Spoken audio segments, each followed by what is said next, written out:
Elijah Canlas present sa birthday sa lubong ni Miles. Nagkabalikan na kaya? Kung bago ka lang sa channel na ito, huwag kalimutang mag-like, share, comment, and subscribe. At huwag kalimutang pindutin ang notification bell icon para maging updated ka sa bawat upload nating video. Nagkabalikan na kaya ang dating celebrity couple na sina Miles Ocampo at Elijah Canlas? Ito ang tanong ng maraming netizens matapos ibandera ng aktres sa social media ang naging birthday sa lubong kasama ang kanyang mga kaibigan, pati na rin ang pagdating ng boyfriend. Sa Instagram stories mapapanood na sinorpresa siya ng kanyang friends na nakasuot ng party hats at may dalang birthday cake. Nasa likod naman ni Miles si Elijah na makikitang kinukunan siya ng video. Bukod dyan, ang aktor rin ang naghawak ng cake habang nag-wish at hinipa ng aktres ang kandila. Maliban pa riyan, ibinandila rin mismo ni Elijah sa kanyang IG story ang birthday message para kay Miles. Ibinahagi niya ang picture nilang dalawa na nakasandal sa kanyang balikat ang TV host. Mensahe ni Elijah, "Thank you for regularly making all of us smile. One way or another, birthday girl. You are always loved," aniya pa. Kung matatandaan, sina Miles at Elijah ay 2 taong naging magkarelasyon bago tuluyang maghiwalay na kinumpirma nila sa publiko noong November ng nakaraang taon. Nagsimulang kumalat ang chikang nagkabalikan ang dalawa noong Marso matapos silang makitang magkasama sa birthday party ni Maine Mendoza sa kaparehong buwan. Inamin din ng aktres na sinubukan nila ni Elijah na ayusin ang kanilang relasyon. As of this writing, wala pang kumpirmasyon mula sa dating couple kung ano na ang latest sa kanilang dalawa. Samantala, bongga rin ang naging selebrasyon ni Miles kasama ang Dabarkaj family noong May 1 sa noontime show na Eat Bulaga. Tinanghal ng aktres ang I Wanna Dance With Somebody by Whitney Houston at nagsayaw pa kasama ang co-host na sina Riza May Dizon at Natasha Mulak. Sinorpresa rin siya ng aktor na si Kiko Estrada na may dalang bouquet of flowers. "Gusto ko lang pong mag-thank you Dabarkaj. Hindi ko po makakalimutan yung unang pasok ko sa Eat Bulaga. Parang 1 month pa lang ako noon pero binigyan ninyo ako ng birthday prod agad."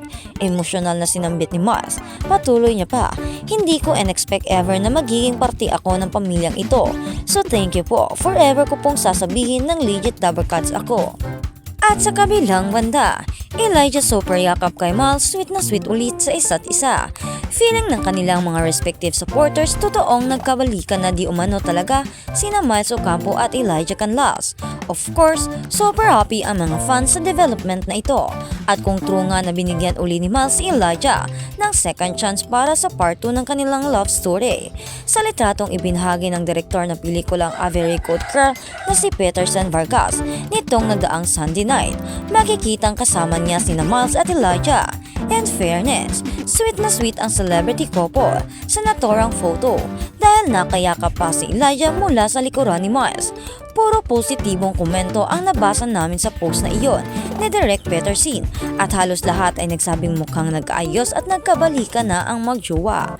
Bago ito, kinumpirma nga ni Miles na inaayos-ayos nila ni Elijah ang kanilang relasyon matapos maghiwalay last year.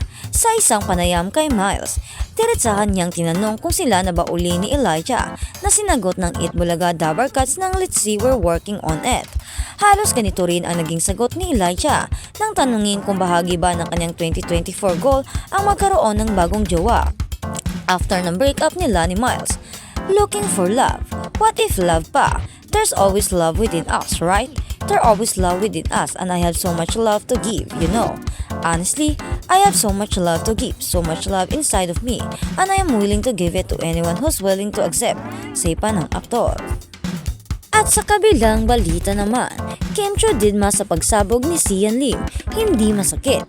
Marami ang nag-aabang kung ano ang magiging reaksyon ng TV host actress na si Kim Chiu matapos ang naging revelasyon ng kanyang ex-boyfriend na si Sian Lim.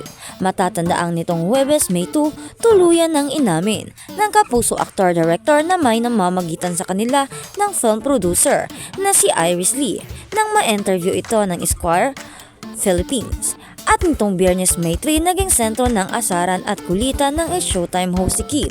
Sa opening spills ng naturang programa ay winelcome nila ang TNT Kids Season 2 winner na si Kim Hewitt na nag-perform mula sa entablado ng Showtime.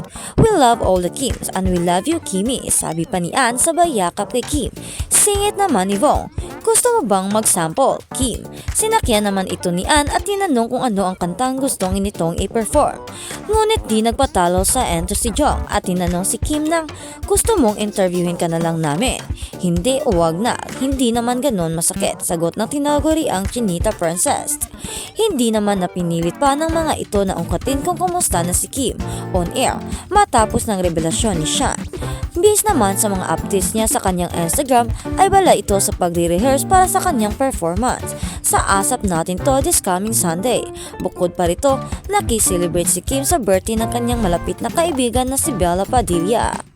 At habang sa kabilang balita naman, Liza Soberano reacts to Bia Alonzo's cyber libel complaints versus Ogie Diaz at Christy Fermin. Nagpakita ng suporta si Liza Soberano sa pagsasampa ng reklamo ng kapwa-aktres na si Bia Alonzo sa mga veteranong showbiz columnist at host na sina Ogie Diaz at Christy Fermin. Kahapon Huwebes, May 2, 2024, personal na nagtungo si Bia sa Office of the City Prosecutor sa Quezon City kasama ang kanyang legal counsel na si Attorney si Manolo para sampahan ng kasong cyber libel sina Ogie at Christy at isa pang individual na sinasabing naninira sa aktres. Dawit din ang kasamang commentators ni na Christy at Ogie sa magkahiwalay nilang online shows. Sa ex na dating Twitter noon, makikitang nilalike at nirepost ni Liza ang balita. Inilathala ng isang entertainment website tungkol sa pagsasampan ng reklamo ni Bia. Walang inilagay na kahit anong caption si Liza, pero ayon sa netizens, indikasyon di umano ito ng pagsuporta ni Liza sa ginawang hakbang ni Bia laban sa mga umano'y naninira sa kanya. Mabilis na napansin ng netizens ang pag-like at pag-repost ni Liza sa nasabing issue. Sa comment section ng artikulo ay may ilang tagahanga ni Liza na ikinagulat nito. May ilan ding hindi makapaniwala na ibinigay na suporta ni Liza kay Bia, lalo na't si Ogie ay malapit kay Liza dahil dati niya itong talent manager noong nasa poder pa ng Star Magic, ang talent management arm ng ABS-CBN ang aktres. Saad ng isang netizens, Ogie Diaz, bakit na-repost ni Liza Soberano? Thinking face emojis. Tweet pa ng isa, Liza Soberano liked and reposted an article about Bia Alonzo's filing cyber libel cases against Ogie Diaz and Christy Fermin.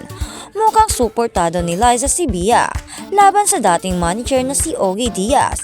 Mukhang may alam si Liza. Sabi pa ng isa, imagine the stress Liza Soberano endured when she was being thrown into the fire by someone she treats like family. That is much worse than stand-up comedians saying mockery insult as profitable. I don't blame her for reposting this. Na hurt